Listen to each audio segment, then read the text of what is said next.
धोबी की बीवी बादशाह के घर में काम करती थी और बड़ी खुश नज़र आ रही थी। तब मलिका सल्तनत ने पूछा कि आज तुम इतनी खुश क्यों हो?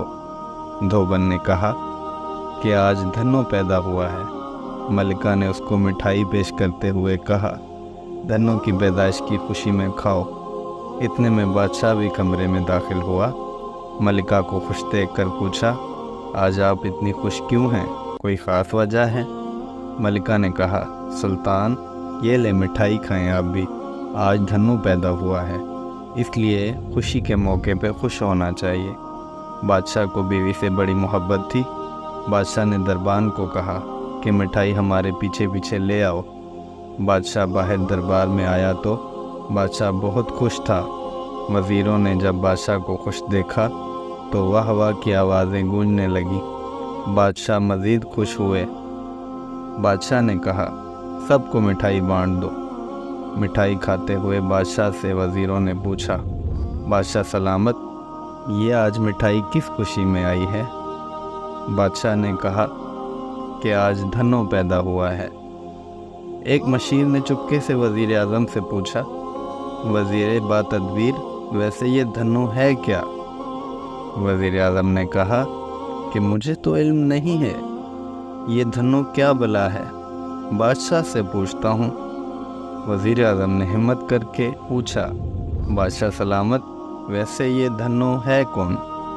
बादशाह सलामत थोड़ा सा घबराए और सोचने लगे कि वाकई पहले मालूम तो करना चाहिए था कि ये धन्नो कौन है। बादशाह ने कहा, मुझे तो इल्म नहीं कि ये कौन है। मेरी बीवी आज खुश थी, वजह पूछी तो उसने कहा कि आज धन्नो पैदा हुआ है, इसलिए मैं उसकी खुशी की वजह से खुश हुआ। बादशाह घर आया और बीवी से पूछा, मलिका आलिया, ये धन्नो कौन था जिसकी वजह से आप इतनी खुश थी और हम भी खुश हैं? मलिका आलिया ने कहा कि मुझे तो इल्म नहीं कि धन्नो कौन है, ये तो धोबन बड़ी खुश थी, उसने बताया आज धन्नो पैदा हुआ है, इसलिए मैं भी खुश होकर उसकी खुशी में शरीक हो गई। धोबी की बीवी को बुलाया और पूछा, तेरा सत्यानाश हो, ये तो बता कि ये धन्नो कौन है जिसकी वजह से हमने पूरी सल्तनत में मिठाइयाँ बांटी।